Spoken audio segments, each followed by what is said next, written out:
English period presents a discussion on the poem Daffodils written by William Wordsworth.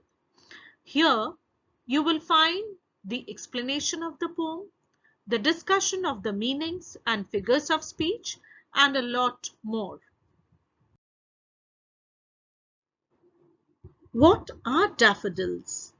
Daffodils are yellow bell-shaped flowers with long stems, commonly seen in the spring season. They are majorly found in northern Europe and are grown in temperate climates around the world. In India, you would find them by the name Nargis or Narcissus. The poem Daffodils was initially called as I wandered lonely as a cloud, which is the first line of the poem. It is a lyric poem by William Wordsworth. By lyric poem, we mean a poem which is short, emotionally expressive, which expresses personal feelings and emotions, typically narrated in the first person. It is different from a song lyrics, but has a musical rhythm.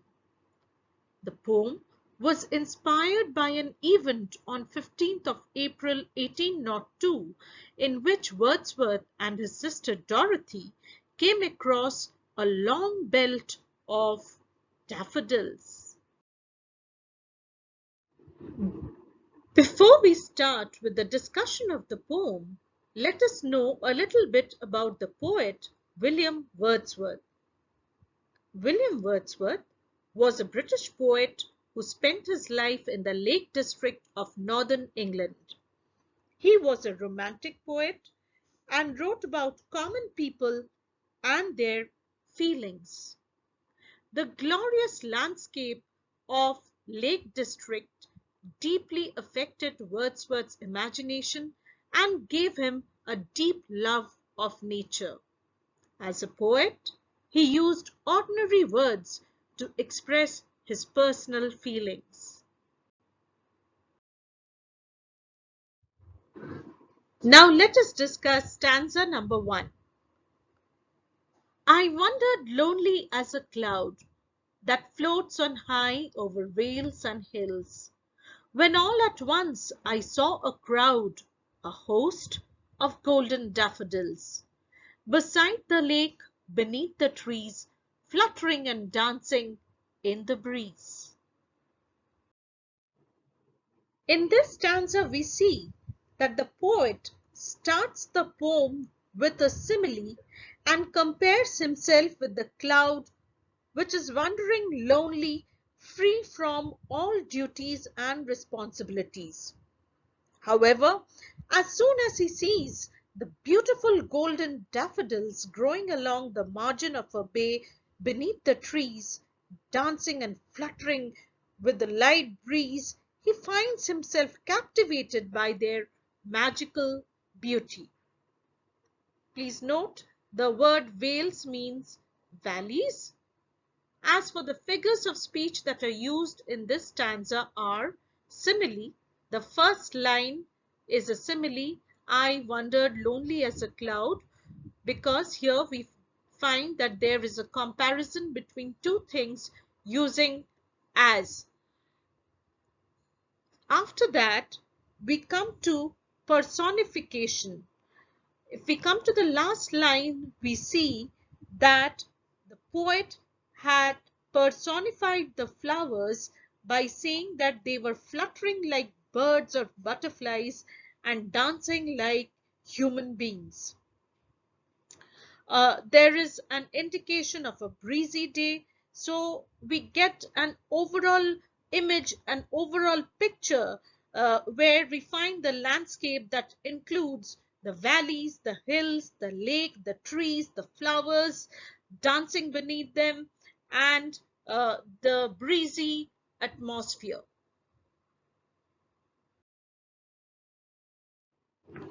Now let us read stanza 2. Continuous as the stars that shine and twinkle on the Milky Way, they stretched in never-ending line along the margin of a bay.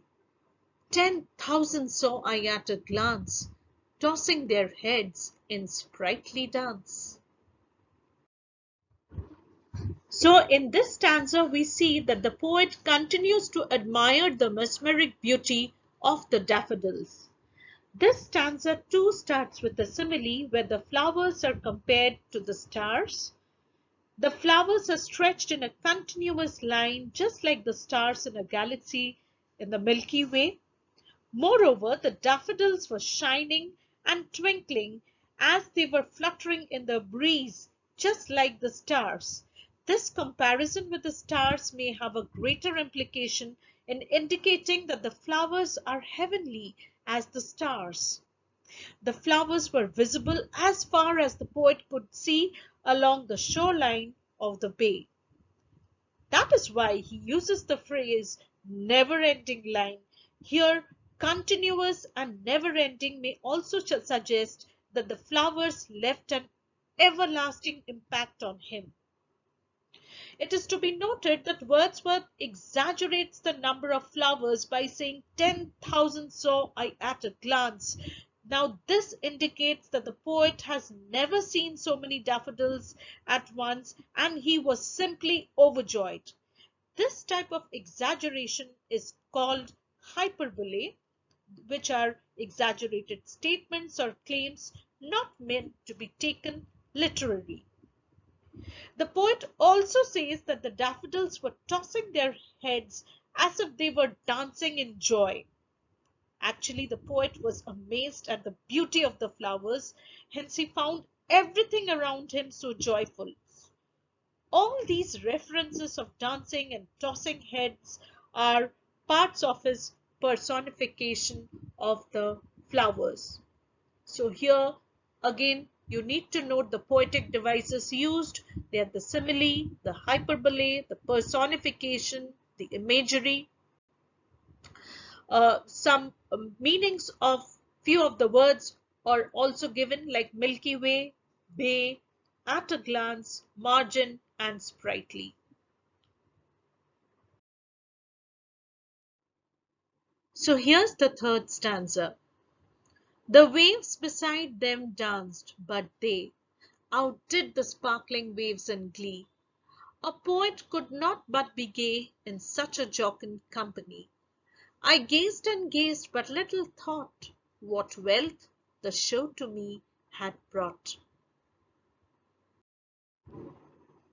So in this stanza, the poet seemed to be very impressed by the beauty of the daffodils and even that the nearby lake whose waves were also dancing and sparkling and looked enchanting. That also captivated his attention. But the flowers outshone the lively waves in their happiness in expressing their joy.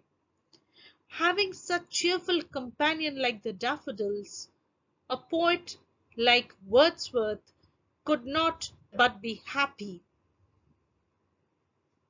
He was constantly gazing at the flowers and enjoying their beauty. You may note here that the word gazed is used twice to indicate how moved or enchanted the poet was. He gazed at them for a long time, charmed, forgetting his surroundings. Now, in fact, at that time he could not think of the great importance of the scene for him, but later, while lying on his couch, he realized the very great importance the scene had on him. The wealth was the happiness and the pleasant memory that he enjoyed for a long time since then. Now note the poetic devices or the figures of speech used in this stanza. Here the waves have been personified, and then we come to alliteration. You know what is an alliteration? An alliteration is the occurrence of the same letter or sound at the beginning of closely connected words. So here gazed and what wealth, these are alliterations, and also there's a repetition of the word gazed. The word gazed has been repeated twice, so gazed and gazed is both alliteration and repetition. Please note the meanings of the following words. Sparkling means shining brightly with flashes of light. Glee means delight. Gay means happy or merry. Jocund means cheerful. Gazed means stared. And here's stanza 4. For oft, when on my couch I lie, in vacant or in pensive mood, they flash upon that inward eye, which is the bliss of solitude. And then my heart with pleasure fills, and dances with the daffodils. So this last stanza of the poem, which is the most important part, in fact, is the essence of the poem. Here in this stanza, the poet speaks about the healing and refreshing effect of nature and also praises solitude. According to the poet, when one is left alone or is in the state of solitude, he tends to reflect on the past, to think about past events, about all the good and pleasurable moments which one had or which had happened to the person in his life.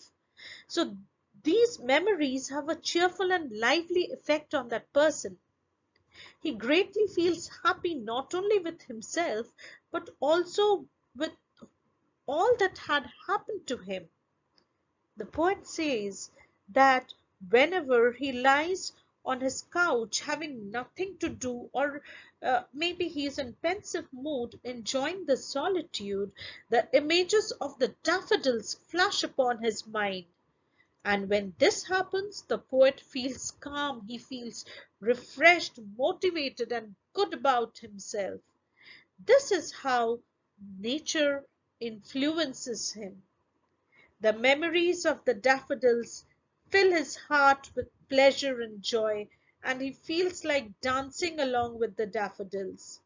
And this shows the healing and refreshing effect of nature on the poet. The poetic devices or the figures of speech used here is of course the metaphor that we see.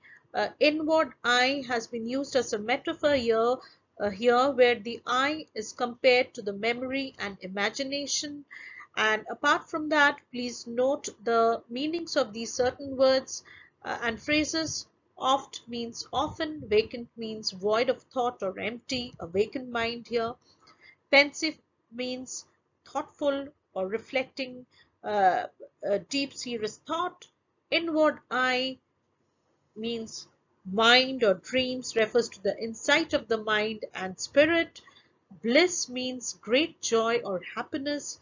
Solitude is the state of isolation or loneliness. So here's the poem at a glance. Here's a quick recap or a summary of the poem Daffodils.